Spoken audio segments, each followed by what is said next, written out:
स्वागत है बच्चों आप सभी का हमारे YouTube चैनल महादेव ट्यूटोरियल में।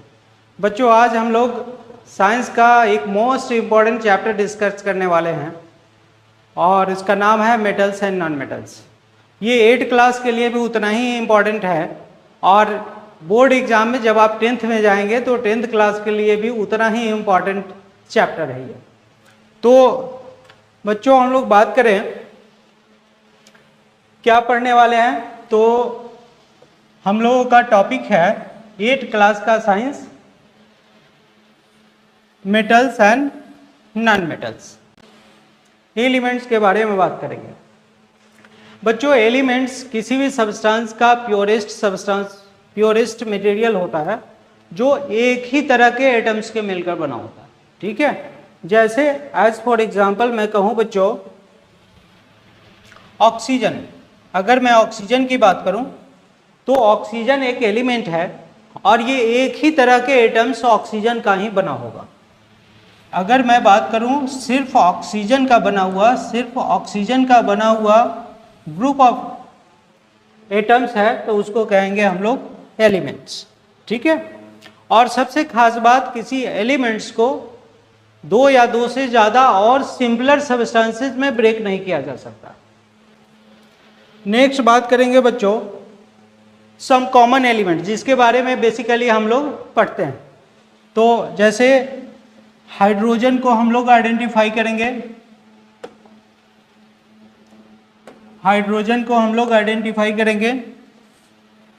Helium, carbon, nitrogen, oxygen, sodium, magnesium, aluminium, silicon, phosphorus, sulphur, chlorine, potassium, calcium, iron, copper, zinc, bromine, iodine, silver, gold and mercury. बच्चों इन एलिमेंट्स का नाम मैं इसलिए बता रहा हूं क्योंकि ये मोस्ट कॉमनली आपके सामने आने वाले एलिमेंट्स है। इन एलिमेंट्स के प्रॉपर्टीज को आपको याद करने लेना है। प्रॉपर्टीज में क्या याद करने वाले हैं हम लोग, तो एटॉमिक नंबर, एटॉमिक मास और उसका फिजिकल स्टेट। अगर इन एलिमेंट्स को हम लोग लर्न कर लेते हैं तो ऑलमोस्ट जो भी प्रॉब्लम आपके सामने आएगा सारा प्रॉब्लम आपका सॉल्व हो जाएगा। ठीक है, आगे बढ़ते हैं। नेक्स्ट बात करेंगे बच्चों जितना भी एलिमेंट्स हैं हम लोगों के आसपास, इन एलिमेंट्स को एक सिंबल के द्वारा रिप्रेजेंट किया जाता है। किसी भी एलिमेंट्स का सिंबल उसके नाम का फर्स्ट लेटर होगा, नाम का फर्स्ट लेटर होगा या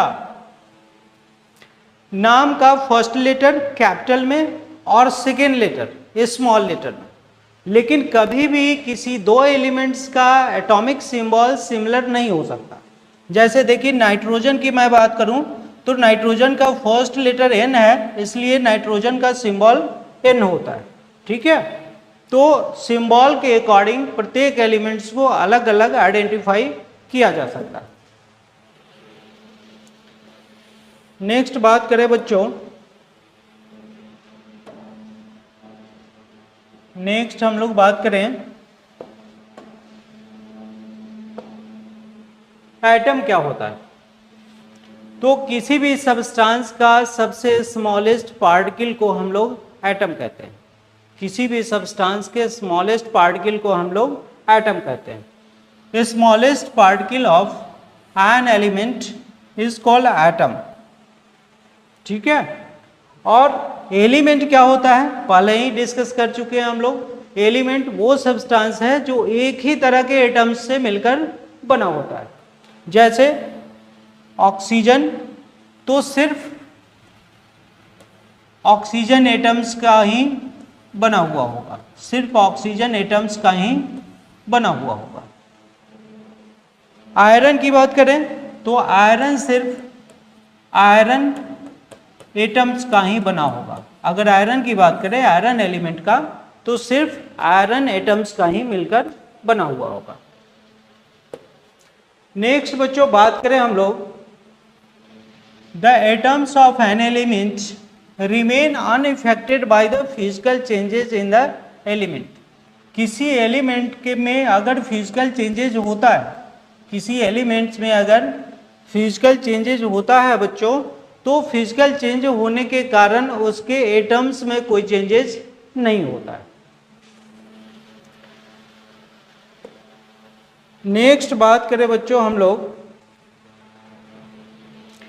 टोटल हम लोगों के पास अभी टोटल 118 एलिमेंट्स नोन है, और इन 118 एलिमेंट्स में से सिर्फ 94 एलिमेंट्स ऐसे हैं जो नेचुरली नेचर में प्रेजेंट है। अदरवाइज बाकी और एलिमेंट्स है उसे आर्टिफिशियल एलिमेंट के नाम से जाना जाता है।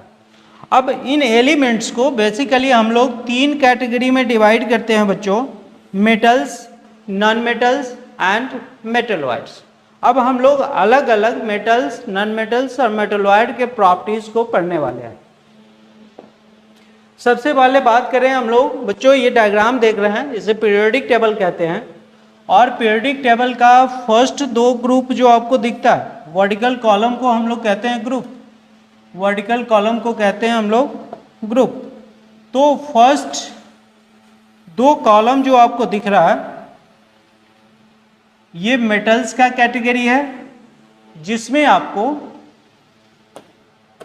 कुछ ही एलिमेंट के बारे में जानना है, जिसमें आपको हाइड्रोजन को पढ़ना है, लिथियम और बेरिलियम को पढ़ना है, सोडियम और मैग्नीशियम को जानना है, पोटेशियम और कैल्शियम को जानना है, और इसके नीचे इन सब एलिमेंट्स को छोड़ देना। फिर उसके बाद आपको पढ़ना है 21 से लेकर के 30 तक।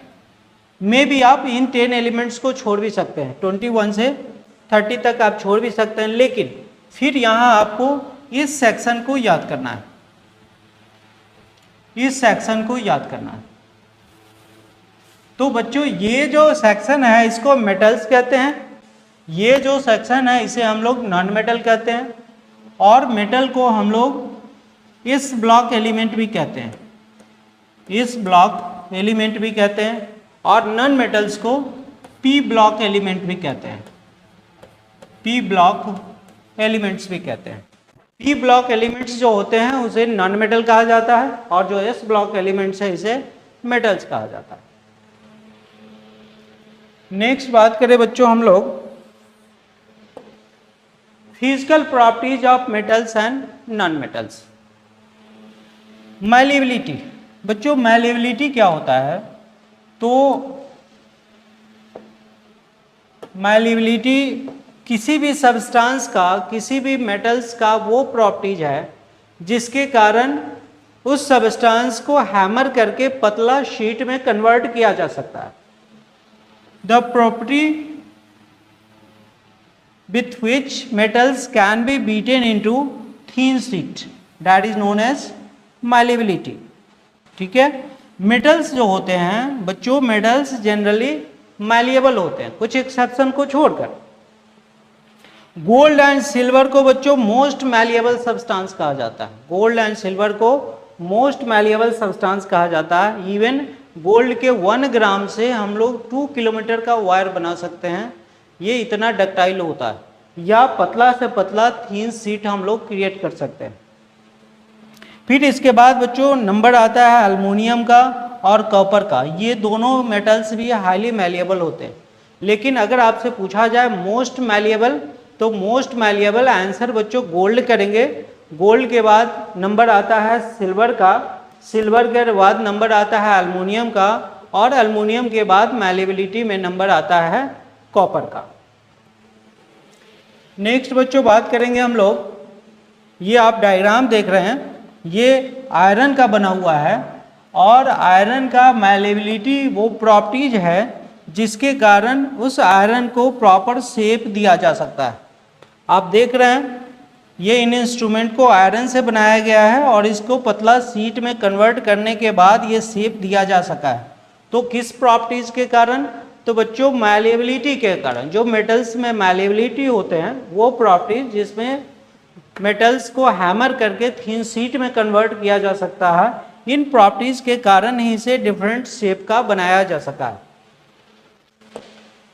नेक्स्ट बच्चों बात करें हम लोग, नॉन मेटल्स जो होता है नॉन मैलिएबल होता है। नॉन मेटल्स को अगर किसी हैमर से आप हिट करेंगे तो छोटे छोटे पार्ट में टूट जाता है, और पतला शीट में कन्वर्ट नहीं हो सकता। इसलिए आप कहेंगे बच्चों नॉन मेटल्स क्या होता है, non metals are brittle, non metals are brittle in nature, यानी कि अगर हैमर करते हैं तो छोटे छोटे पार्ट में टूट जाता है। जैसे आप एग्जांपल देख सकते हैं बच्चों, ये अगर कोल है, इसको आप किसी हैमर से हीट करेंगे बच्चों तो ये कोल छोटे छोटे पार्ट में टूट जाता है। इसका मतलब है कोल के पास मैलेबिलिटी नहीं होता, और आप जानते हैं कोल एक नॉन मेटल्स। पेंसिल लीड बच्चों, पेंसिल लीड ये आप देख रहे हैं, ये किस मटेरियल का बना होता है, ग्रेफाइट का बना होता है। ये भी एक तरह का नॉन मेटल ही है, कार्बन का ये एलोट्रोप माना जाता है। लेकिन इससे इसका एक इम्पॉर्टेंट प्रॉपर्टीज ये है, आगे बच्चों बात करेंगे हम लोग, ये हीट का और इलेक्ट्रिसिटी का कंडक्टर होता है। लेकिन अगर हैमर करें तो ये छोटे छोटे पार्ट में टूट जाता है, breaks into small pieces. Next बात करेंगे बच्चों डक्टिलिटी। ये डक्टिलिटी क्या है, तो मेटल्स का वैसा प्रॉपर्टीज जिसके कारण उस मेटल्स को खींच करके थीन वायर में कन्वर्ट किया जा सकता है। ठीक है, किसी मेटल का वो प्रॉपर्टीज जिसको खींच करके ड्रॉ करके थीन वायर में कन्वर्ट किया जा सकता है। Most of the metals are ductile, mostly metals ductile होते हैं, और कुछ मेटल्स ऐसा है जो नॉन डक्टाइल भी होगा, एक्सेप्शन हम लोग बात करेंगे। लेकिन ये डक्टिलिटी प्रॉपर्टीज क्या है, तो by the properties by which a metal can be drawn into a wire, this is called ductility. बच्चों आपसे पूछा जाए मोस्ट डक्टाइल मेटल्स, तो मोस्ट डक्टाइल मेटल्स में गोल्ड का नंबर आता है, फिर इसके बाद सिल्वर का नंबर आता है। ठीक है, और मैंने आपको बताया गोल्ड के 1 ग्राम से 2 किलोमीटर के वायर को बनाया जा सकता है, यानी कि डक्टिलिटी इसका काफ़ी ज़्यादा होता है। बच्चों नेक्स्ट बात करेंगे हम कॉपर वायर का। कॉपर वायर का डक्टिलिटी प्रॉपर्टीज ही है जिसके कारण कॉपर का हम लोग वायर बना पाते हैं। आप देख सकते हैं यहाँ पे पतला पतला वायर बनाया जा सकता है, किस प्रॉपर्टीज के कारण, only due to malleability and ductility properties के कारण। डक्टाइल होने के कारण पतला पतला वायर में इसे खींच करके ड्रॉ किया जा सकता है। फिर हम लोग बात करें बच्चों नॉन मेटल्स का। नॉन मेटल्स डक्टाइल होता है क्या, तो नहीं, नॉन मेटल्स नॉन डक्टाइल होता है। कभी भी इसको थीन वायर में कन्वर्ट नहीं किया जा सकता। ठीक है, जैसे आप डायग्राम आप देख सकते हैं बच्चों, ये कोल का डायग्राम है। अगर आप इसे ड्रॉ करना चाहेंगे तो डैट इज इम्पॉसिबल, ये छोटे छोटे पार्ट में टूट जाता है। बच्चों ये फिगर आप देख सकते हैं, सल्फर है, यह एक नॉन मेटल है जिससे वायर नहीं बनाया जा सकता। तो एक बात तो क्लियर हो गया, मैलेबिलिटी मेटल्स का होता है, नॉन मेटल्स नॉन मैलिएबल होता है यानी कि ब्रिटल होता है। मेटल्स डक्टाइल होता है यानी कि पतला शीट में कन्वर्ट किया जा सकता है, पतला थीन वायर में कन्वर्ट किया जा सकता है। लेकिन नॉन मेटल्स नॉन डक्टाइल होता है, इससे थीन वायर नहीं बनाया जा सकता। नेक्स्ट प्रॉपर्टीज की बात करें बच्चों तो सोनरस। बच्चों सोनरस किसी मेटल्स का वो प्रॉपर्टीज है जिसके कारण अगर किसी हार्ड ऑब्जेक्ट से हीट किया जाए तो मेटल्स रिंगिंग साउंड प्रोड्यूस करता है। अगर किसी हार्ड ऑब्जेक्ट से मेटल को हीट किया जाए तो एक रिंगिंग साउंड प्रोड्यूस करता है। उस रिंगिंग साउंड प्रोड्यूस करने के प्रॉपर्टीज को कहते हैं sonorous properties. Metals are sonorous, क्यों? This means that metals make ringing sound when we strike them. अगर किसी हार्ड ऑब्जेक्ट से मेटल सरफेस को हिट करें तो रिंगिंग साउंड प्रोड्यूस करता है, और इसी प्रॉपर्टीज के कारण हम लोग कहते हैं मेटल्स आर सोनरस। जैसे आप देख सकते हैं बच्चों, घंटी में ये आउटर मेटल सरफेस है और बीच में आप देखेंगे एक मेटालिक ऑब्जेक्ट रहता है जिसके बार बार हीट करने के बाद प्रॉपर साउंड प्रोड्यूस होता है। यहाँ आप साइकिल की घंटी देख सकते हैं, यहाँ पे यहाँ भी सोनरस प्रॉपर्टीज हम लोग इस्तेमाल करते हैं, जिसमें किसी किसी कप लाइक स्ट्रक्चर, ये आउटर कवरिंग देख सकते हैं कप लाइक स्ट्रक्चर है और इसके अंदर लीवर होता है जो बार बार कप लाइक स्ट्रक्चर को हीट करता है, जिसके कारण हम रिंगिंग साउंड हम लोग सुन पाते हैं। फिर हम लोग बात करें बच्चों नॉन मेटल्स, क्या नॉन मेटल्स के पास भी सोनरस प्रॉपर्टीज होता है क्या? तो नहीं, नॉन मेटल्स जो है ये नॉन सोनरस होता है। अगर किसी हार्ड ऑब्जेक्ट से हिट करेंगे तो रिंगिंग साउंड प्रोड्यूस ये नहीं करता। If we drop a piece of carbon, if we drop a piece of carbon or a lump of sulfur on the floor or strike them with a hammer, we do not hear any ringing sound. क्यों ringing sound produce नहीं करते हैं? क्योंकि यह brittle होता है, छोटे छोटे पार्ट में टूट जाता है। क्योंकि यह ब्रिटल होता है, छोटे छोटे पार्ट में टूट जाता है और इसके पास सोनरस प्रॉपर्टीज नहीं होता है। नेक्स्ट बात करेंगे बच्चों कंडक्टिविटी। कंडक्टिविटी का क्या मतलब है? तो बच्चों ये हीट और इलेक्ट्रिसिटी को कंडक्ट करता है या नहीं करता। अगर मेटल्स की बात करें तो मेटल्स गुड कंडक्टर होता है, ये हीट और इलेक्ट्रिसिटी को आसानी से कंडक्ट कर सकता है। यही कारण है डिफरेंट यूटेंसिल का बॉटम कॉपर का बना होता है। आप देख सकते हैं डिफरेंट यूटेंसिल का जो बॉटम होता है ये कॉपर का होता है, बिकॉज कॉपर जो बेस्ट कंडक्टर माना जाता है इलेक्ट्रिसिटी का और हीट का। यहाँ पे यूटेंसिल की बात करेंगे तो सिर्फ हीट की बात करेंगे, लेकिन वायर की बात करेंगे तो फिर वहाँ पे इलेक्ट्रिक कंडक्शन की बात करेंगे। तो बच्चों सबसे बेस्ट कंडक्टर तो सिल्वर होता है, लेकिन सिल्वर चूंकि प्रीशियस मेटल्स है, आसानी से अवेलेबल नहीं है, तो जनरल यूज के लिए या वायर बनाने के लिए हम लोग कॉपर का इस्तेमाल करते हैं। सिल्वर के बाद अगर कोई बेस्ट मेटल है, बेस्ट कंडक्टर है, तो वो है कॉपर, फिर उसके बाद दूसरे किसी का नंबर आता है। अगर मुझे हीट ट्रांसमिशन का यूज़ करना हो तो कॉपर इस्तेमाल करेंगे, वायर बनाना हो तो कॉपर इस्तेमाल करेंगे, क्योंकि हीट और इलेक्ट्रिसिटी का बेस्ट कंडक्टर माना जाता है। बच्चों सबसे बेस्ट कंडक्टर सिल्वर होता है, उसके बाद नंबर आता है कॉपर का, फिर उसके बाद नंबर आता है एल्युमिनियम का, फिर नंबर आता है उसके बाद आयरन का। बच्चों मैं बता चुका हूं आपको silver metals is the best conductor of heat. Silver best conductor है हीट का भी और इलेक्ट्रिसिटी का भी। Copper metal is better conductor, मतलब सिल्वर के बाद अगर किसी का प्रायोरिटी है तो वो है कॉपर, जो सबसे गुड कंडक्टर है। ठीक है, मैं आपको बताया पहले ही, जो सिल्वर प्रेशियस मेटल है, इसलिए आसानी से सभी ऑब्जेक्ट सिल्वर से नहीं बनाया जा सकता, कॉस्टली होता है, इसलिए सिल्वर की जगह पे हम लोग कॉपर इस्तेमाल करते हैं, जो बेटर कंडक्टर के नाम से जाना जाता है।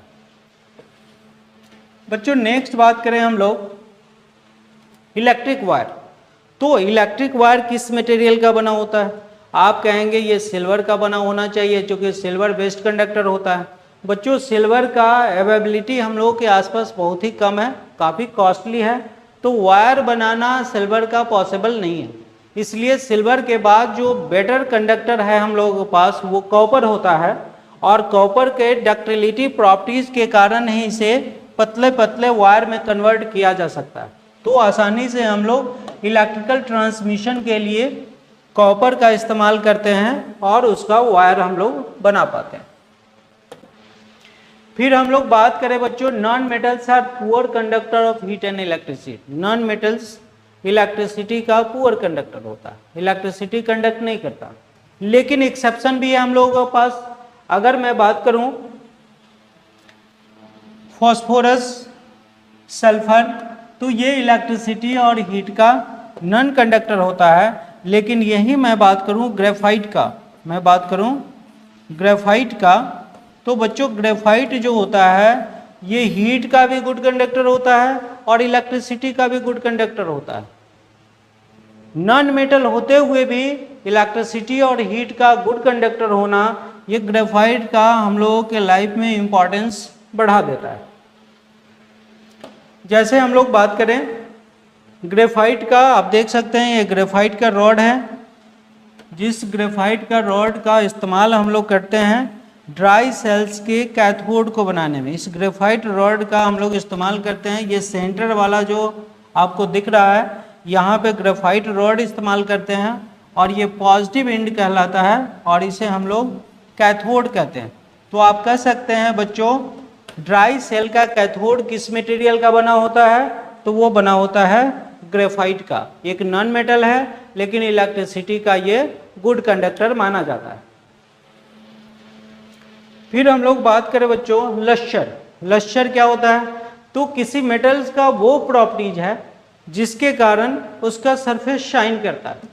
अगर कोई सब्सटेंस शाइनी अपीयरेंस देता है तो निश्चित रूप से उसे मेटल के कैटेगरी में डाला जा सकता है, लेकिन ये बात ऑलवेज ट्रू नहीं है।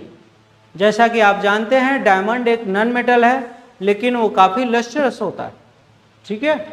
तो मेटल्स की बात करें तो बच्चों मेटल्स जो है मेटल्स आर लस्ट्रस, मेटल का लश्चर प्रॉपर्टीज होता है। Metals are lustrous, they have a shiny appearance, metals का शाइनी अपीयरेंस होता है। If we observe the freshly cut surface of metals we will find that they have a shiny appearance. This is called metallic luster. किसी metals को freshly cut करें हम लोग तो एक शाइनी अपीयरेंस हम लोगों को देखने को मिलता है, जिस प्रॉपर्टीज को कहा जाता है लश्चर। फिर हम लोग बात करें बच्चों एग्जाम्पल की बात करते हैं गोल्ड और सिल्वर। तो बच्चों आप देख सकते हो गोल्ड का ये ज्वेलरी है और शाइनी अपीयरेंस होने के कारण ही इसका ज्वेलरी हम लोग बना पाते हैं। ये सिल्वर का ज्वेलरी है और शाइनी अपीयरेंस होने के कारण लश्चर होने के कारण ही इसका हम लोग ज्वेलरी बना पाते हैं। नेक्स्ट बच्चों बात करें हम लोग non metals are not lustrous. Non metals को अगर फ्रेशली कट करें तो डल अपीयरेंस देता है, तो आप कह सकते हैं नॉन मेटल्स नॉन लस्ट्रस होता है। लेकिन इसमें भी एक्सेप्शन है बच्चों, आयोडीन जो होता है ये आयोडीन एक नॉन मेटल है लेकिन इसका अपीयरेंस लस्टर होता है। तो एक्सेप्शन में आप याद रखेंगे बच्चों आयोडीन एक ऐसा नॉन मेटल्स है जिसके पास मेटालिक लस्टर होता है, शाइनी अपीयरेंस होता है। तो एक्सेप्शन खास करके बच्चों याद रखेंगे। ये आप डायग्राम देख सकते हैं, ये डायग्राम जो आयोडीन का है और ये फ्रेशली कट करें इसका तो इसका सरफेस मुझे शाइनी अपीयरेंस देता है। फिर हम लोग बात करें बच्चों हार्डनेस का। तो हार्डनेस अगर आपसे पूछा जाए मेटल्स हार्ड होगा या नॉन मेटल्स हार्ड होगा, तो ऑब्वियस है मेटल्स हार्ड होता है और नॉन मेटल्स सॉफ्ट होता है। लेकिन बच्चों यहाँ भी एक्सेप्शन है, कुछ मेटल्स ऐसे हैं जो काफ़ी सॉफ्ट होते हैं और उसको आसानी से चाकू से काटा जा सकता है, जैसे सिल्वर और जैसे सोडियम और पोटेशियम। बच्चों यहाँ देख सकते हैं सोडियम का, इसको आसानी से चाकू से हम लोग पीसेस में काट सकते हैं, और ये पोटेशियम का सरफेस आप देख सकते हैं जिसको आसानी से चाकू से काटा जा सकता है। तो ये दोनों एज ए एक्सेप्शन आपको याद करके रखना है। अगर आपसे पूछा जाए मेटल्स का हार्डनेस क्या है तो आप कहेंगे generally metals are generally metals are hard, लेकिन श्योर नहीं है सभी मेटल्स हार्ड होते हैं। जैसे अब मैं आपसे कहूँ मरकरी, तो आप देख सकते हैं मरकरी एक ऐसा मेटल है जो रूम टेम्परेचर में लिक्विड स्टेट में पाया जाता है, तो हार्डनेस का तो कोई सवाल ही नहीं है। तो यहाँ पे दो एक्सेप्शन आपको याद करके रखना है, एक सोडियम जो सॉफ्ट नेचर का होता है और एक पोटेशियम जो सॉफ्ट नेचर का होता है, और इतना सॉफ्ट जो आसानी से इन मेटल्स को चाकू से काटा जा सकता है। फिर बच्चों हम लोग बात करें most of the solid non metals are quite soft. Generally जो नॉन मेटल्स होता है वो काफ़ी सॉफ्ट होता है, जनरली नॉन मेटल्स है वो काफ़ी सॉफ्ट होता है, लेकिन एक एक्सेप्शन भी है इसका। जैसा आप जानते होंगे जो डायमंड है ये नॉन मेटल्स है लेकिन हार्डेस्ट नॉन नेचुरल सब्सटेंस है। डायमंड एक नॉन मेटल है और हार्डेस्ट नेचुरल सब्सटेंस है। अगर आपसे पूछा जाए नॉन मेटल्स का हार्डनेस कैसा है, हार्ड है या सॉफ्ट है, तो आप जनरली कहेंगे, generally non metals are soft. लेकिन यहाँ पे डायमंड का आप एग्जांपल दे सकते हैं, हार्डेस्ट नोन सब्सटेंस है, तो जरूरी नहीं है ये एक कॉन्सेप्ट हम लोग पढ़े और उसी के दायरे में सारा एलिमेंट्स आ जाए, तो ऑलवेज एक्सेप्शन केमिस्ट्री में प्रेजेंट होता है। Diamond is a form of solid non metals, carbon is very hard, in fact diamond is a hardest natural substance known. Next बच्चों बात करें हम लोग मरकरी, तो फिजिकल स्टेट की बात करेंगे तो आपसे पूछा जाए मेटल्स का फिजिकल स्टेट कैसा होता है, तो बच्चों जनरली मेटल्स का फिजिकल स्टेट सॉलिड होता है जनरली, लेकिन एक ऐसा मेटल जो लिक्विड स्टेट में रूम टेम्परेचर पर एग्जिस्ट करता है वो है मरकरी। यह एक मेटल्स है और रूम टेम्परेचर पे ये लिक्विड स्टेट में हम लोगों के बीच प्रेजेंट होता है। यही कारण है जिस मरकरी को हम लोग थर्मामीटर में इस्तेमाल कर सकते हैं। और थर्मामीटर में बच्चों इस मरकरी का इस्तेमाल इसलिए करते हैं क्योंकि इसके पास एक एक्सपेंशन प्रॉपर्टीज है, हीट गेन करने के बाद आसानी से एक्सपेंड करता है और नॉन स्टिकी नेचर का होता है।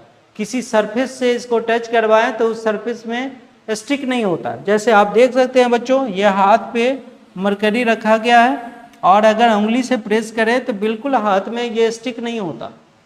तो नॉन स्टिकी नेचर और एक्सपेंशन प्रॉपर्टीज, दोनों प्रॉपर्टीज के कारण थर्मामीटर में इस्तेमाल किया जाता है mercury. Mercury is used in making thermometer. बच्चों नेक्स्ट बात करें हम लोग ब्रोमीन। अगर आपसे पूछा जाए नॉन मेटल का फिजिकल स्टेट कैसा होता है, तो generally non metals are solid and gases. Non metals generally solid होता है और गैस होता है। लेकिन बच्चों आपको याद रखना है, ब्रोमीन एक ऐसा नॉन मेटल है, ब्रोमीन एक ऐसा नॉन मेटल है जो रूम टेम्परेचर पे लिक्विड स्टेट में आपको मिल जाता है। रूम टेम्परेचर पे लिक्विड स्टेट में आपको मिल जाता है। बच्चों कलर इसका देख सकते हैं, ये ब्राउन कलर का होता है। ब्रोमीन गैस किस कलर का होता है, तो ब्राउन कलर का होता है। नेक्स्ट हम लोग बात करें बच्चों chemical properties of metals and non metals. Metals और नॉन मेटल्स का chemical properties. Reaction with oxygen, तो किसी मेटल का अगर ऑक्सीजन से रिएक्शन करवाया जाए तो मेटल ऑक्साइड का फॉर्मेशन होता है। और बच्चों एक बात याद कर लीजिए, किसी भी मेटल्स का ऑक्साइड बेसिक नेचर का होता है। किसी भी मेटल का ऑक्साइड बेसिक नेचर का होता है। तो अगर आप मेटल्स का ऑक्सीजन से रिएक्शन करवाएंगे तो आपको मेटल ऑक्साइड मिलेगा। और ये मेटल ऑक्साइड का नेचर कैसा होगा बच्चों, तो ये मेटल ऑक्साइड का नेचर बेसिक होगा। फिर हम लोग बात करें when magnesium Burns in air. अगर किसी मैग्नीशियम मेटल को आप एयर में बर्न करते हैं, बच्चों आप देख सकते हो मैग्नीशियम ऑक्साइड का फॉर्मेशन होता है।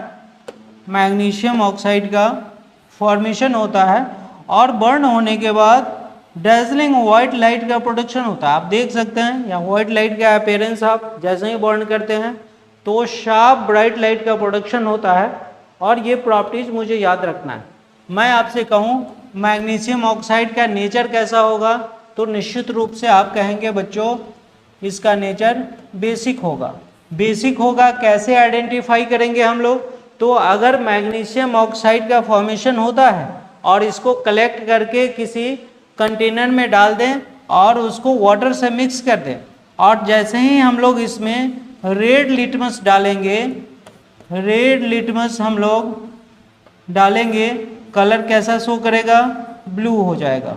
क्योंकि आप जानते हैं रेड लिटमस को अगर किसी बेस में इंसर्ट किया जाए तो उसका कलर ब्लू हो जाता है। तो यहाँ भी देखने को मिलता है मैग्नीशियम ऑक्साइड में अगर रेड लिटमस हम लोग इस्तेमाल करें तो रेड लिटमस का कलर ब्लू हो जाता है। फिर हम लोग बात करें बच्चों मैग्नीशियम ऑक्साइड का। किसी मैग्नीशियम को अगर हम लोग ऑक्सीजन से रिएक्ट करवाएं तो मैग्नीशियम ऑक्साइड, और मैग्नीशियम ऑक्साइड को अगर वाटर से रिएक्ट करवाते हैं तो बच्चों मैग्नीशियम हाइड्रोक्साइड का फॉर्मेशन होता है। मैग्नीशियम हाइड्रोक्साइड का फॉर्मेशन होता है। मैग्नीशियम हाइड्रोक्साइड का कैसा नेचर, ये भी बेसिक नेचर का होता है। यहाँ तो मुझे समझ आता है जो अगर किसी मेटल का हाइड्रोक्साइड है तो निश्चित रूप से वो बेसिक नेचर का ही होता है। हाइड्रोक्साइड आयन का प्रेजेंट होना ही उसके बेसिसिटी को रिप्रेजेंट करता है। फिर बच्चों बात करें हम लोग reaction of iron metal with oxygen of air in nature. Nature में आयरन का ऑक्सीजन से रिएक्शन। तो बच्चों किसी आयरन सरफेस को नेचर में एक्सपोज्ड अगर छोड़ दिया जाए तो आप देखेंगे ऑक्सीजन और वाटर वेपर के रिएक्शन के कारण आयरन के सरफेस के ऊपर एक ब्राउन कलर का लेयर बन जाता है, जो ब्राउन कलर का लेयर कहलाता है रस्ट। तो आयरन को अगर एटमॉस्फेयर में एक्सपोज छोड़ दिया जाए, आयरन, वाटर और ऑक्सीजन ये तीनों मिलकर के बच्चों आयरन ऑक्साइड बनाता है और इसी आयरन ऑक्साइड को कहते हैं हम लोग रस्ट। फॉर्मूला आप याद कर सकते हैं बच्चों, Fe2O3। आयरन ऑक्साइड का मतलब Fe2O3.XH2O, यानी कि वाटर मॉलिक्यूल जितना ज़्यादा होगा उतना ही ज़्यादा रस्टिंग यहाँ पे होगा। और यहाँ देख सकते हैं बच्चों ये किसी वैन का आउटर कवरिंग है और एटमॉस्फेयर में एक्सपोज होने के कारण रस्टिंग हो गया। यहाँ पे आप देख सकते हैं मेटालिक ऑब्जेक्ट है और एटमॉस्फेयर में प्रेजेंट होने के कारण इसका सुपरफिशियल लेयर डिस्ट्रक्ट हो गया है due to the activity of oxygen and water present in the atmosphere. तो इस प्रोसेस को बच्चों रस्टिंग कहा जाता है और रस्टिंग को प्रिवेंट करने के लिए हम लोग जनरली पेंट का इस्तेमाल करते हैं। जो भी आयरन ऑब्जेक्ट है उसे हम लोग पेंट करके रखते हैं ताकि रस्टिंग प्रिवेंट किया जा सके। फिर हम लोग बात करेंगे बच्चों reaction of copper metal with moist air in nature. जैसे आयरन को नेचर में एक्सपोज छोड़ दिया जाए तो आयरन के सरफेस के ऊपर एक ब्राउन कलर का कोटिंग डेवलप हो जाता है जिसे रस्ट कहते हैं। ठीक वैसे ही किसी कॉपर को नेचर में एक्सपोज छोड़ दिया जाए तो नेचर में प्रेजेंट ऑक्सीजन और मॉइस्चर के कारण कॉपर के ऊपर भी एक ग्रीन लेयर का कोटिंग डेवलप हो जाता है और ग्रीन लेयर के कोटिंग को हम लोग रिप्रेजेंट करते हैं बच्चों calcium hydroxide, copper hydroxide, calcium नहीं कॉपर, ये बनेगा बच्चों कॉपर हाइड्रोक्साइड,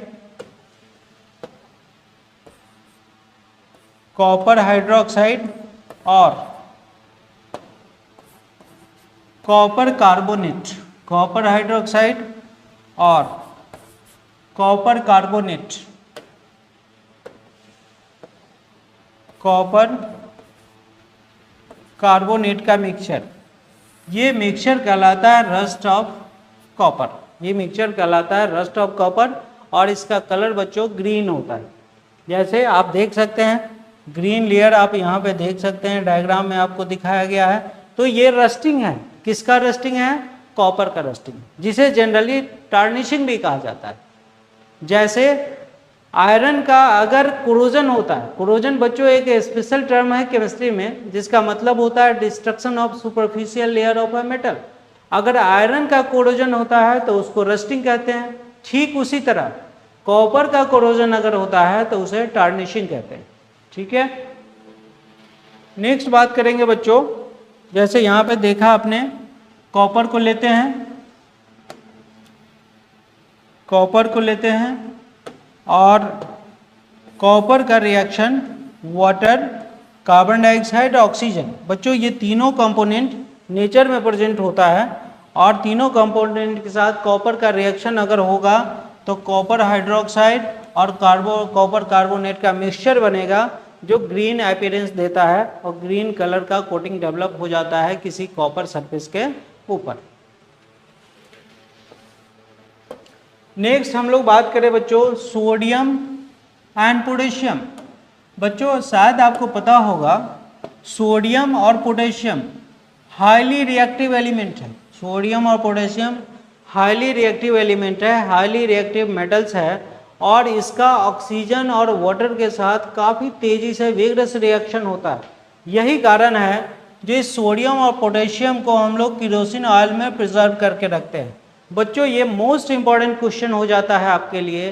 अगर आपसे पूछा जाता है why sodium and potassium are kept under kerosene oil, तो आप कहेंगे किसी सोडियम और पोटेशियम का रिएक्शन वाटर और ऑक्सीजन के साथ काफ़ी फास्ट होता है, विगरस रिएक्शन होता है, इसलिए इस रिएक्शन को प्रिवेंट करने के लिए सोडियम और पोटेशियम को केरोसिन ऑयल के अंदर रखा जाता है।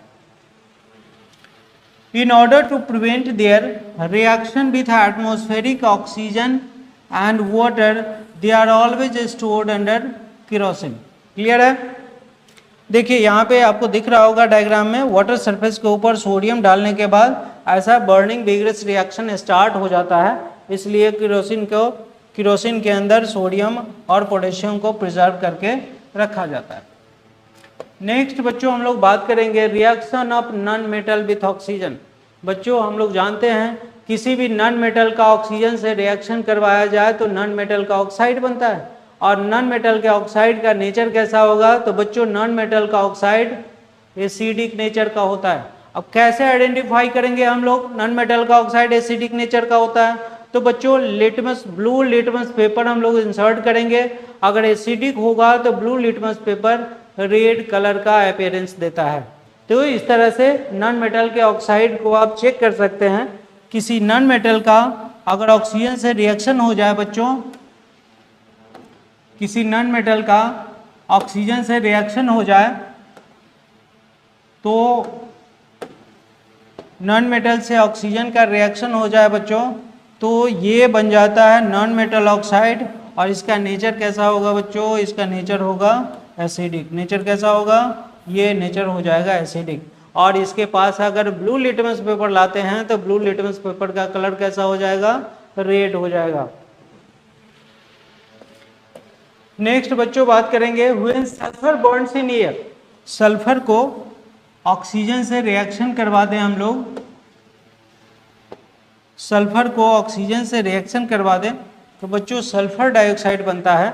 मैं आपसे पूछूं सल्फर डाइऑक्साइड का नेचर कैसा होगा, एसिडिक होगा या बेसिक होगा, तो ऑब्वियस है आप कहेंगे चूंकि नॉन मेटल का ऑक्साइड है इसलिए यह एसिडिक नेचर का होगा। नॉन मेटल का ऑक्साइड है इसलिए किस नेचर का होगा, एसिडिक नेचर का होगा।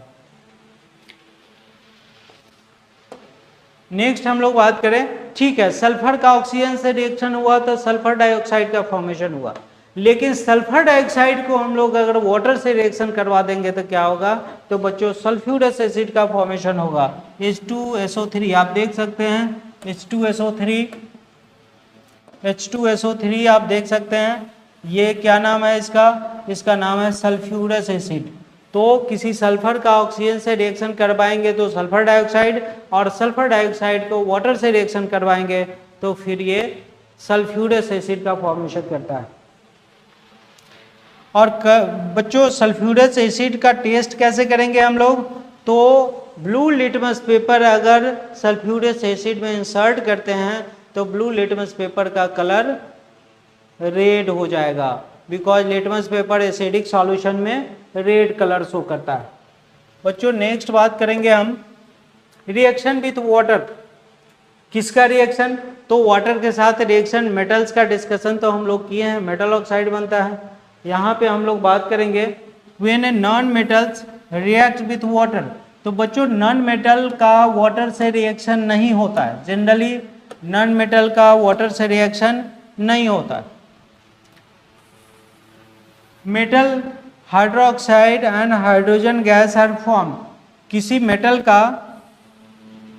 मेटल का वाटर से रिएक्शन करवाया जाए तो ऑब्वियस है यहाँ पे रिएक्शन होगा और मेटल हाइड्रोक्साइड का फॉर्मेशन होगा, और मोस्ट इम्पॉर्टेंट यहाँ पे हाइड्रोजन गैस भी रिलीज होगा। अगर आपसे पूछा जाए किसी मेटल का वाटर से रिएक्शन करवाए तो क्या हो सकता है बच्चों, किसी मेटल का वाटर से रिएक्शन करवाएंगे तो मेटल हाइड्रोक्साइड का फॉर्मेशन होता है, और मेटल हाइड्रोक्साइड के फॉर्मेशन के साथ ही हाइड्रोजन गैस भी रिलीज होता है। बच्चों कैसे आइडेंटिफाई करेंगे ये हाइड्रोजन गैस ही है, तो अगर इसके पास बर्निंग कैंडल लेके आएंगे बच्चों तो ये पॉप साउंड प्रोड्यूस करेगा। अगर बर्निंग कैंडल लेके आते हैं हाइड्रोजन के पास तो ये पॉप साउंड प्रोड्यूस करता है। ये आइडेंटिफाई किया हो सकता है, इस तरह से हम लोग आइडेंटिफाई करते हैं जो लिबरेटेड गैस है वो हाइड्रोजन ही है। लेकिन किसी नॉन मेटल का वाटर के रिएक्शन कैसा होगा? तो बच्चों नॉन मेटल कभी भी वाटर से रिएक्शन नहीं करता है। जनरली मैं कर रहा हूँ, केमिस्ट्री है, एक्सेप्शन हो सकता है, लेकिन जनरली नॉन मेटल्स वाटर से रिएक्शन नहीं करता है। अब देखिए क्या है, मेटल्स का भी अपना अपना एक्टिविटी है, अपना अपना रिएक्टिविटी है। कुछ मेटल्स ज़्यादा रिएक्टिव होता है और कुछ मेटल्स लेस रिएक्टिव होता है। जैसे मैं बात करूं सोडियम का, तो बच्चों सोडियम जो है ये हाईली रिएक्टिव होता है। सोडियम हाईली रिएक्टिव होता है और मात्र कोल्ड वाटर से ही रिएक्शन इसका करवाने के बाद सोडियम हाइड्रोक्साइड का फॉर्मेशन हो जाता है और कोल्ड वाटर से रिएक्शन शो करता है। लेकिन बच्चों मैग्नीशियम सोडियम से लेस रिएक्टिव है, इसलिए मैग्नीशियम कोल्ड वाटर से रिएक्शन नहीं करता। बच्चों मैग्नीशियम को क्या चाहिए? मैग्नीशियम को चाहिए हॉट वाटर। हॉट वाटर देंगे फिर मैग्नीशियम वाटर से रिएक्ट कर पाएगा। इसके बाद बच्चों बात करें आयरन और जिंक का। आयरन और जिंक को अगर हम लोग रिएक्ट करवाएं वाटर से तो रिएक्शन शो नहीं करता, कोल्ड वाटर से शो नहीं करता, हॉट वाटर से शो नहीं करता। लेकिन अगर आप steam available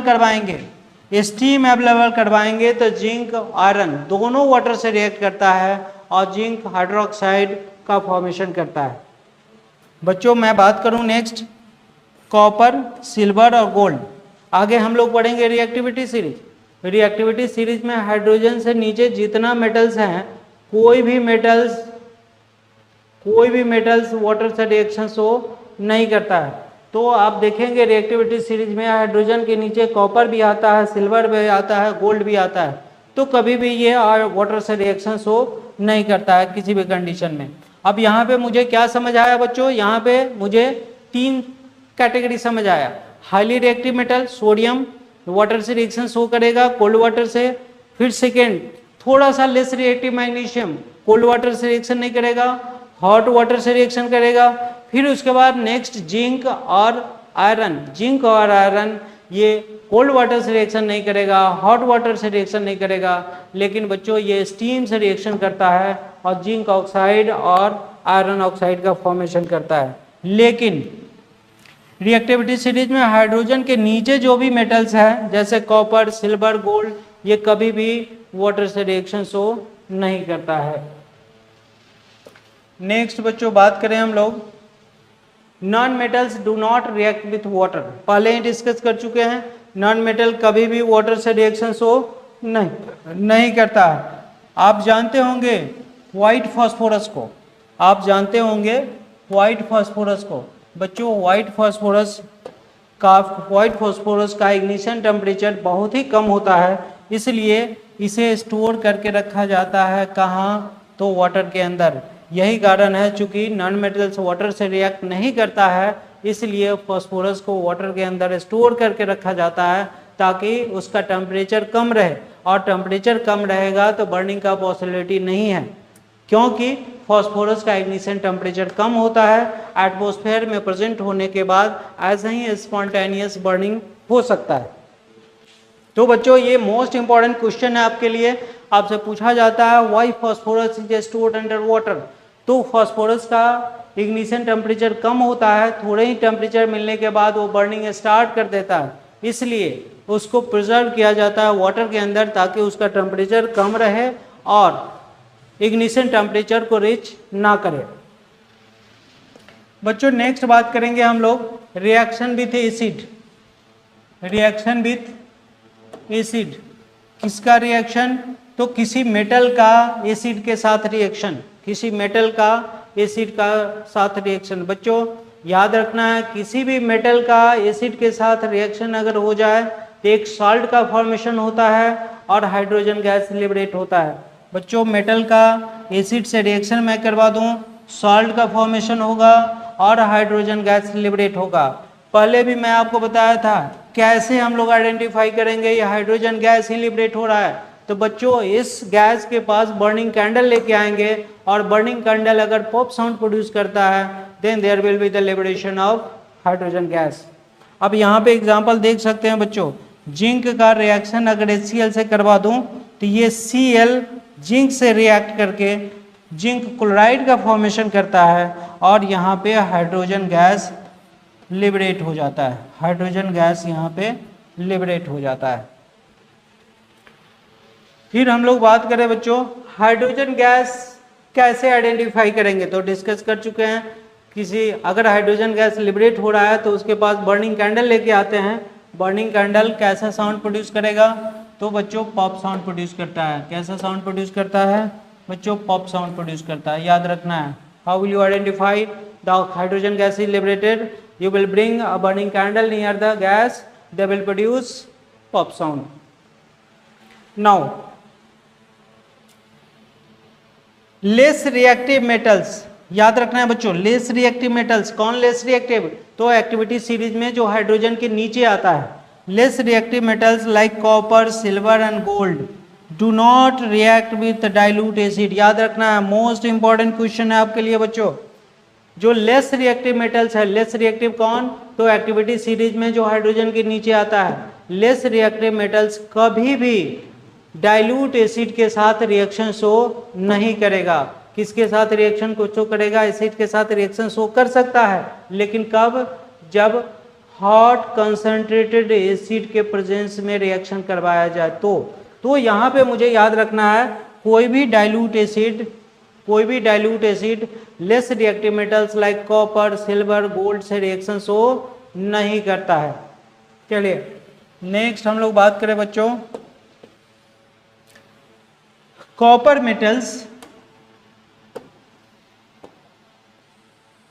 metals does not react with dilute sulphuric acid, क्योंकि कॉपर मेटल क्या है, लेस रिएक्टिव है हाइड्रोजन से, टू प्रोड्यूस हाइड्रोजन गैस। लेकिन ये रिएक्ट करता है कैसे एसिड से, तो hot and concentrated sulphuric acid होगा तो ये रिएक्शन शो करेगा, लेकिन but there will be no production of hydrogen gas, hydrogen gas का प्रोडक्शन नहीं होगा।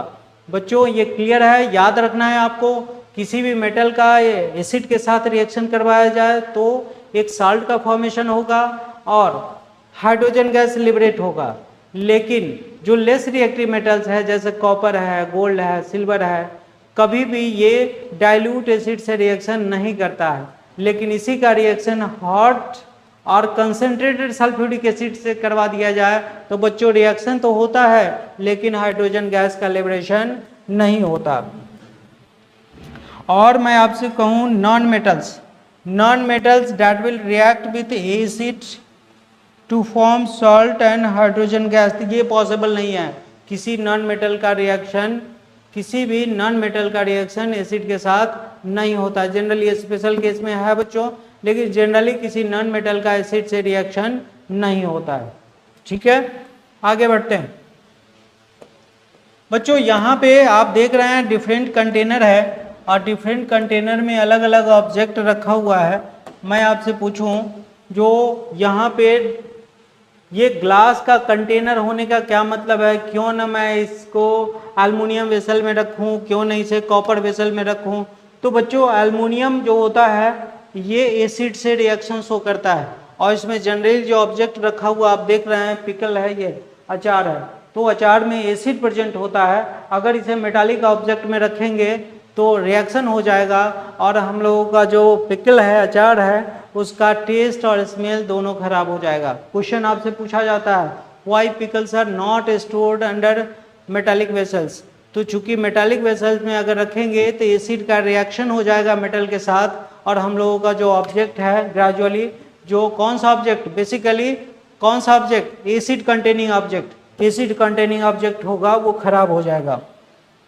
देखिए certain food stuff like citrus fruit juice जैसे ऑरेंज जूस, पिकल, चटनी, अनकर्ड कंटेन एसिड। इन सब्सटेंस में क्या होता है, एसिड होता है। और अगर मैं उसे मेटालिक वेसल में स्टोर करेंगे, आयरन हो, एल्युमिनियम हो, कॉपर हो, तो there should be reaction between metals and acids that will produce bad smell and also damages the taste of the objects and also produces the toxic salts, तो जो खाने लायक नहीं होता है। ठीक है, तो मुझे लगता है इसका आंसर आपको मिल गया होगा। बढ़ते हैं आगे हम लोग। रिएक्शन विथ बेसिस, किसी मेटल का बेस के साथ रिएक्शन, बच्चों जनरली सभी मेटल्स बेस के साथ रिएक्शन शो तो नहीं करता, लेकिन दो मेटल्स ऐसा है जो बेस के साथ रिएक्शन शो करता है, एक एल्युमिनियम और दूसरा जिंक। एक एल्युमिनियम और दूसरा जिंक। बच्चों दोनों रिएक्शन जो है ये आपके लिए मोस्ट इंपॉर्टेंट हो जाता है। तो अगर किसी मेटल का रिएक्शन अगर करवा दें हम, किसी मेटल का रिएक्शन बेस से करवा दें तो बच्चों सॉल्ट बनता है और हाइड्रोजन गैस बनता है। लेकिन याद रखना है प्रत्येक मेटल बेस के साथ रिएक्शन शो नहीं करता, सिर्फ दो मेटल है जो बेस के साथ रिएक्शन शो करता है, that will be aluminium and zinc. Let me show you. अब यहां पे बच्चों देख रहे हैं मैंने एल्युमिनियम लिया। क्या लिया मैंने? एल्युमिनियम लिया। एल्युमिनियम ये बार बार क्यों बंद हो जाता है? चलिए एल्युमिनियम लिया मैंने। एल्युमिनियम का रिएक्शन मैं करवा दिया सोडियम हाइड्रोक्साइड से। एल्युमिनियम का रिएक्शन सोडियम हाइड्रोक्साइड से। बच्चों रिएक्शन तो होगा, हाइड्रोजन गैस लिबरेट भी होगा, लेकिन एक स्पेशल कंपाउंड बनेगा जिसको कहेंगे सोडियम एल्यूमिनेट। तो आप देख सकते हैं NaLO2। बच्चों सोडियम एल्यूमिनेट का फॉर्मेशन होता है और हाइड्रोजन गैस लिबरेट होता है। मैं आपसे पूछूं how will you test the presence of hydrogen gas? You will say that when we will bring a burning candle the gas will produce puff sound. Next equation देखेंगे बच्चों हम लोग किसके साथ? जिंक के साथ। जब जिंक का रिएक्शन हम लोग करवा देते हैं, जिंक का रिएक्शन किसके साथ? तो जिंक का रिएक्शन बेस के साथ, सोडियम हाइड्रोक्साइड के साथ। तो क्या बनेगा बच्चों? एक बाई प्रोडक्ट तो आपको पता है हाइड्रोजन गैस लिबरेट तो होगा ही, लेकिन साथ ही जिंक सोडियम जिंकेट का फॉर्मेशन भी होगा, Na2ZnO2। बच्चों इसका नाम है sodium zincate, Na2ZnO2। Sodium zincate का फॉर्मेशन होता है। Reaction of non metal with basis और कॉम्प्लेक्स।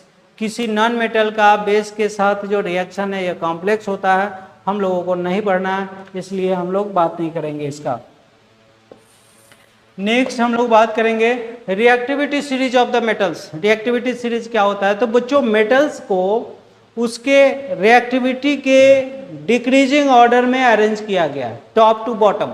सबसे मोर रिएक्टिव मेटल्स को ऊपर रखा गया है और लेस रिएक्टिव मेटल को सबसे नीचे रखा गया है, और इस तरह के मेटल के अरेंजमेंट को कहा जाता है एक्टिविटी सीरीज। ठीक है। सम मेटल्स एक्टिविटी सीरीज की बात करें बच्चों तो some metals are very reactive whereas other metals are less reactive or unreactive also. Reactivity series of metals is the descending order of metals with their reactivity. metals को arrange किया जाता है लेकिन डिसेंडिंग ऑर्डर में। कैसे? उसके reactivity के descending order में।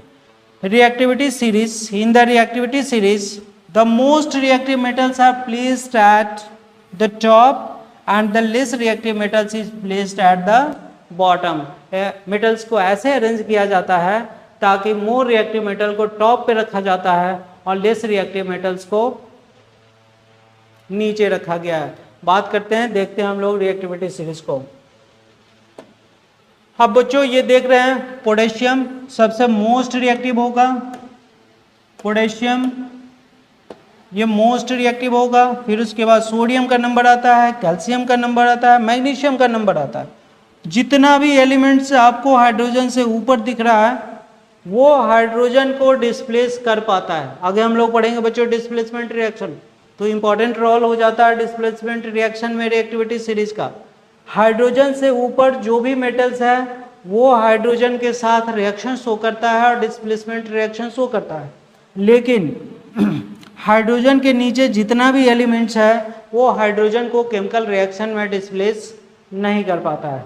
तो बच्चों मोस्ट रिएक्टिव सबसे टॉप पे होगा, लीस्ट रिएक्टिव सबसे नीचे होगा। जैसा कि आप देख रहे हैं गोल्ड लीस्ट रिएक्टिव होता है, यही कारण है हम लोग आसानी से ज्वेलरी बनवा पाते हैं, और ज्वेलरी बनाते हैं तो काफ़ी दिनों तक इसका सुपरफिशियल लेयर खराब नहीं होता क्योंकि यह लीस्ट रिएक्टिव है, बिल्कुल किसी कंपोनेंट से रिएक्शन शो करता ही नहीं है। और बीच में जो है आप देख रहे हैं मॉडरेट रिएक्टिविटी होता है, और ग्रेजुअली टॉप टू बॉटम आते हैं तो रिएक्टिविटी इसका डिक्रीज होता है। बच्चों इस टेबल को याद कर लेना है मुझे, और याद करने के बाद ही हम लोग डिसाइड कर पाएंगे either some element will displace hydrogen और नॉट। नेक्स्ट बच्चों बात करें हम लोग, यहाँ पे एक रिएक्शन आपको दिख रहा है बच्चों। एक कंटेनर में हम लिए हैं ब्लू कलर का कॉपर सल्फेट, ब्लू कलर का कॉपर सल्फेट। ये मोस्ट इंपॉर्टेंट क्वेश्चन है आपके लिए। एक कंटेनर में कॉपर सल्फेट है और कॉपर सल्फेट का कलर ब्लू होता है, और इसमें मैंने डाल दिया एक आयरन नेल। ये आयरन नेल आपको दिख रहा है, आयरन नेल इसमें डाल दिया गया। तो जैसे ही आयरन नेल इसमें डाला जाता है, चूंकि आयरन ज़्यादा रिएक्टिव होता है कॉपर से, और हो जाता है यहाँ पर डिस्प्लेसमेंट रिएक्शन। जैसे ही डिस्प्लेसमेंट रिएक्शन होगा तो आयरन सल्फेट का फॉर्मेशन होगा। अब बच्चों आयरन सल्फेट का जो कलर होता है ग्रीन होता है। तो आप देख पाएंगे यहाँ पे कलर चेंज आपको दिख जाता है, यानी कि ब्लू कलर से आयरन नेल डालने के बाद ब्लू कलर से ग्रीन कलर हो जाता है। इसका मतलब है केमिकल रिएक्शन हुआ होगा। ग्रीन कलर क्यों हो जाता है? तो due to formation of iron sulphate. चलिए इसको हम लोग देख लेते हैं इक्वेशन के माध्यम से। Adding iron nail to the copper sulphate, most important question है आपके लिए बच्चों। Adding iron nail to the copper sulphate solution. तो बच्चों आप देख रहे हैं किसी आयरन को कॉपर सल्फेट के सॉल्यूशन में डालेंगे, आयरन को कॉपर सल्फेट सॉल्यूशन में डालेंगे तो ये आयरन कॉपर से ज़्यादा रिएक्टिव है, इसलिए कॉपर जाकर रिएक्शन कर जाता है SO4 से और बन जाता है यहाँ पे आयरन सल्फेट। और कॉपर लेस रिएक्टिव है, इसलिए इसको डिस्प्लेस कर दिया जाता है। बच्चों यहाँ पे डिस्प्लेसमेंट रिएक्शन है, और डिस्प्लेसमेंट रिएक्शन हो रहा है। क्यों हो रहा है? क्योंकि आयरन ज़्यादा रिएक्टिव है और कॉपर लेस रिएक्टिव है। आसानी से कॉपर को आयरन डिस्प्लेस कर पाता है। जैसे आप रिएक्टिविटी सीरीज में बच्चों आप देख सकते हैं कॉपर का पोजीशन यहाँ हो गया। कॉपर का पोजीशन बच्चों यहाँ पे आप देख पा रहे हैं, और आयरन का पोजीशन आप यहाँ देख पा रहे हैं। जो ऊपर होता है वो मोर रिएक्टिव होता है, जो नीचे होता है वो लेस रिएक्टिव होता है। इसलिए आयरन आसानी से कॉपर को डिस्प्लेस कर पाता है। नेक्स्ट क्वेश्चन की बात करें बच्चों, अगर मैं कॉपर का रिएक्शन करवा दूं, चलिए ये भी आपके लिए इंपॉर्टेंट इंफॉर्मेशन है, नोट करेंगे इसे भी। कॉपर का रिएक्शन आयरन सल्फेट से करवा दो तो क्या कोई रिएक्शन होगा? तो no displacement reaction takes place. क्यों डिस्प्लेसमेंट रिएक्शन नहीं होगा? बच्चों एक्टिविटी सीरीज में आप देखेंगे, रिएक्टिविटी सीरीज में आप देखेंगे कॉपर नीचे आता है। ये क्या है? लेस रिएक्टिव है। क्या है? लेस रिएक्टिव है। और लेस रिएक्टिव होने के कारण ये आयरन को डिस्प्लेस नहीं कर पाता है, क्योंकि आयरन मोर रिएक्टिव है और एक्टिविटी सीरीज में ऊपर मिलता है ये, इसलिए रिएक्शन यहाँ पे पॉसिबल नहीं है। नेक्स्ट बात करेंगे बच्चों, एक और इक्वेशन है आपके पास। जिंक का रिएक्शन अगर मैं करवा दूं, जिंक का रिएक्शन मैं करवा दूं किसके साथ? तो कॉपर सल्फेट के साथ। मैं आपसे पूछूं यहाँ पे रिएक्शन होगा क्या? तो आप देखेंगे बच्चों जिंक एक्टिविटी सीरीज में ऊपर है और कॉपर नीचे है। तो जिंक ऊपर है, इसका मतलब ज़्यादा रिएक्टिव है, कॉपर नीचे है मतलब लेस रिएक्टिव है। तो लेस रिएक्टिव कंपाउंड से ये जिंक डिस्प्लेस कर देता है और खुद बन जाता है जिंक सल्फेट, और कॉपर आप देख सकते हैं यहाँ पे डिस्प्लेस हो गया। तो डिस्प्लेसमेंट रिएक्शन होगा ये नहीं होगा कौन डिसाइड करता है? तो एक्टिविटी सीरीज के द्वारा हम लोग डिसाइड कर पाते हैं आइदर रिएक्शन इज पॉसिबल और नॉट। फिर हम लोग बात करेंगे, एक और क्वेश्चन है हम लोगों के पास बच्चों कॉपर का जिंक सल्फेट के साथ। अब यहाँ पे सेम क्वेश्चन है लेकिन उल्टे तरीके से आपसे पूछा गया है। मैं कहूँ कॉपर का रिएक्शन जिंक सल्फेट से होगा कि नहीं, डिस्प्लेसमेंट रिएक्शन पॉसिबल है कि नहीं? तो बच्चों आपको पता है कॉपर लेस रिएक्टिव होता है और जिंक मोर रिएक्टिव होता है। तो जिंक सल्फेट से कॉपर जिंक को डिस्प्लेस नहीं कर पाएगा, ठीक है, इसलिए नो डिस्प्लेसमेंट रिएक्शन, यहाँ पे डिस्प्लेसमेंट रिएक्शन पॉसिबल नहीं है। फिर हम लोग बात करें बच्चों जिंक का आयरन सल्फेट से रिएक्शन होगा कि नहीं, ये भी इंपॉर्टेंट क्वेश्चन है बच्चों आपके लिए। जिंक का फेरस सल्फेट से रिएक्शन होगा कि नहीं? तो जिंक का फेरस सल्फेट से रिएक्शन होगा, क्योंकि एक्टिविटी सीरीज में बच्चों देखेंगे जिंक का प्लेस ऊपर है, ज़्यादा रिएक्टिव है, और आयरन नीचे है, लेस रिएक्टिव है, इसलिए आसानी से जिंक फेरस को डिस्प्लेस कर देता है और जिंक सल्फेट का फॉर्मेशन हो जाता है, जिंक सल्फेट का यहाँ पे फॉर्मेशन हो जाता है। फिर बच्चों नेक्स्ट बात करें, एक और क्वेश्चन है आपके लिए, आयरन का रिएक्शन अगर जिंक सल्फेट से करवा दिया जाए, आयरन का रिएक्शन जिंक सल्फेट से करवा दिया जाए तो रिएक्शन होगा या नहीं होगा? बच्चों ये रिएक्शन नहीं होगा।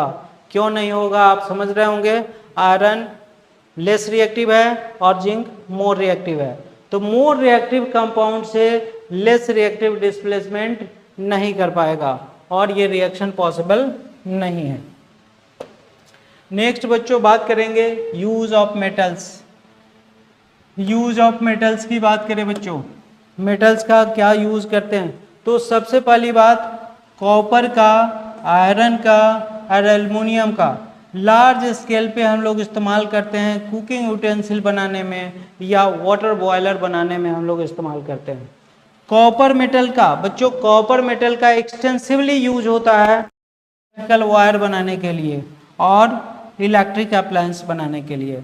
फिर एल्युमिनियम मेटल का बच्चों, एल्युमिनियम चूंकि ये लाइट होता है, हल्का होता है, इसलिए एल्युमिनियम का इलेक्ट्रिक ट्रांसमिशन के लिए केबल भी हम लोग बनाते हैं और एल्युमिनियम का एयरक्राफ्ट का बॉडी भी बनाते हैं, क्योंकि ये आसान होता है, एरोप्लेन का बॉडी बना होता है एल्युमिनियम का।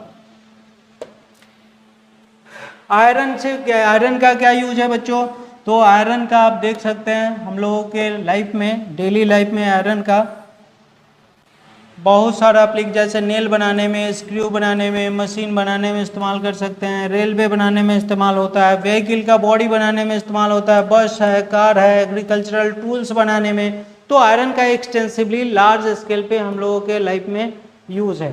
फिर हम लोग बात करें बच्चों जिंक का, मोस्ट इंपॉर्टेंट पॉइंट्स याद करना है, जिंक का क्या एप्लीकेशन है, तो बच्चों जिंक का एक लेयर मेटालिक आयरन सरफेस के ऊपर डिपॉजिट करवाते हैं just to prevent the rusting.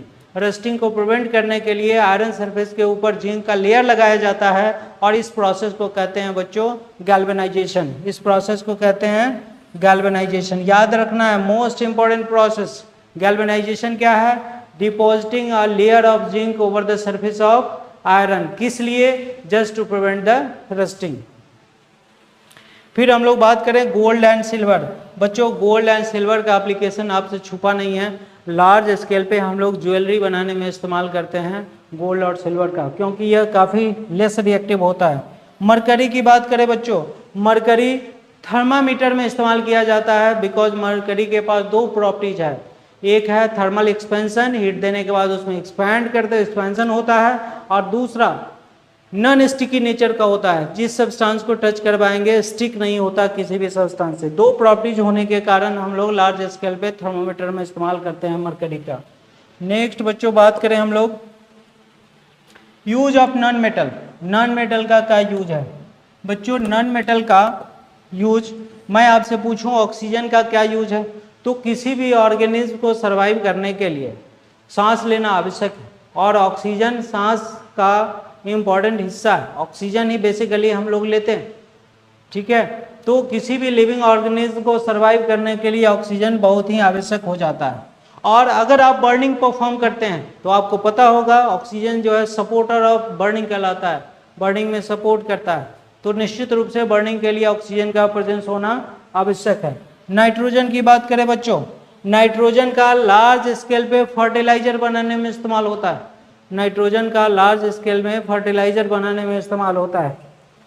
Chlorine की बात करें बच्चों, chlorine as a water disinfectant इस्तेमाल किया जाता है, वाटर में प्रेजेंट जर्म्स को किल करने के क्लोरीनेशन परफॉर्म करते हैं हम लोग, यानी कि certain amount of calculated amount of chlorine को वाटर में ऐड कर दिया जाता है ताकि उसमें प्रेजेंट जर्म्स खत्म हो सके।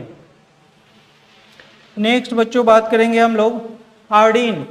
बच्चों आयोडीन अल्कोहल का सॉल्यूशन, एक आयोडीन अल्कोहल का सॉल्यूशन हम लोग बनाते हैं और इस आयोडीन अल्कोहल के सॉल्यूशन को कहा जाता है टिंचर आयोडीन। याद रखना है बच्चों, टिंचर आयोडीन क्या है, तो tincture iodine is a solution of alcohol and iodine. As a antiseptic इस्तेमाल किया जाता है इसका, it is applied on the wounds as an antiseptic. Germs को किल करने के लिए हम लोग उनके ऊपर, घाव के ऊपर अप्लाई करते हैं। फिर सल्फर की बात करें, फॉस्फोरस की बात करें बच्चों, सल्फर और फॉस्फोरस फायर वर्क क्रैकर के लिए इस्तेमाल किया जाता है।